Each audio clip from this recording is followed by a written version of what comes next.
কলকাতা থেকে মুম্বাই জিৎ গাঙ্গুলির গানে মোহিত সমস্ত তার শ্রোতারা। তবে তার সাফল্যেরই যাত্রাপথ মসৃণ কিন্তু ছিল না। পকেটে মাত্র ৮ টাকা নিয়ে শুরু করেছিলেন তার জীবনের এই যাত্রাপথ। একটা রগড়া প্যাটিকে দিন কাটত তার, এমনকি স্ত্রী চন্দ্রানীকে পুজোয় কিছু দিতেও পারেন। কেমন ছিল জিৎ গাঙ্গুলির সেই শুরুটা, কীভাবে শুরু করেছিলেন তার জীবনের সাফল্যের এই যাত্রাপথ, সবটাই শোনাবো আপনাদের। চ্যানেলে নতুন হলে চ্যানেলটি সাবস্ক্রাইব করে বেল আইকনটি প্রেস করে সঙ্গে থাকুন, তাহলে বিনোদনের সব খবর পেতে থাকবেন এই চ্যানেলের মাধ্যমে। আর ভিডিওটি ভালো লাগলে লাইক কমেন্ট শেয়ার করতে কিন্তু ভুলবেন না। চলুন তাহলে ভিডিওটি যাওয়া যাক।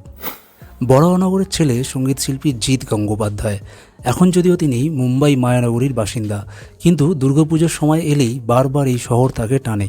তাই সারা বছর যেখানেই থাকুন না কেন, পুজোর 4টে দিন চেষ্টা করেন কলকাতায় ফেরার।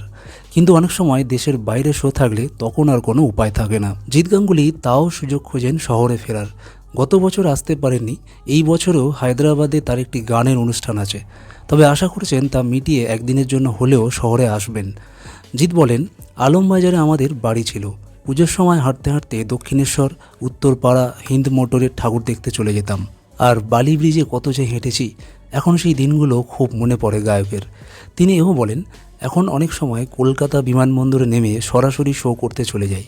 তখন মাঝে মাঝে মনে হয় যদি বালি ব্রিজে নেমে দাঁড়াতে পারতাম। স্ত্রী চন্দ্রানী গঙ্গোপাধ্যায়ের সঙ্গে মুম্বাইয়ে অনেক দিন সংসার পেতেছেন গায়ক।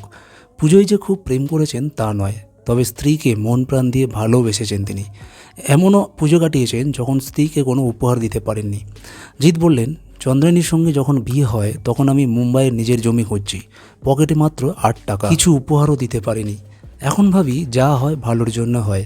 সেই সময় চন্দ্রানী একটি বিশেষ উপহার চেয়েছিলেন, সেই ইচ্ছা পূরণ করেছেন জিৎ।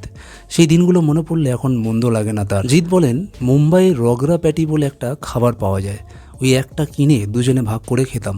সেই সময় ও আমার কাছে উপহার হিসাবে চেয়েছিল বাংলা সিনেমার গান, সেই আশা পূরণ করেছি ওর।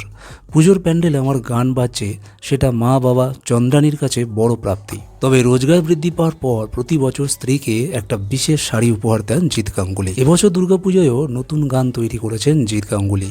এই বছর 5টি গান মুক্তি পাবে, তার মধ্যে 2টি গান লেখা এবং সুর দেওয়া মুখ্যমন্ত্রী মমতা বন্দ্যোপাধ্যায়ের। সুরুচি সঙ্গের গানও গেয়েছেন গায়ক। আর তার ইউটিউব চ্যানেলে মুক্তি পাবে একটি আগমনীর গান, যে গানের সুর করেছেন জিৎ, লিখেছেন এবং গেয়েছেন স্ত্রী চন্দ্রানী। ভিডিওটি আজ এই পর্যন্ত। ভিডিওটি ভালো লাগলে লাইক কমেন্ট শেয়ার করবেন, আর চ্যানেলে নতুন হলে চ্যানেলটি সাবস্ক্রাইব করে বেল আইকনে প্রেস করে সঙ্গে থাকবেন, তাহলে বিনোদনের সব খবর পেতে থাকবেন এই চ্যানেলের মাধ্যমে। দেখা হচ্ছে পরে ভিডিও, ততক্ষণ ভালো থাকবেন, সুস্থ থাকবেন।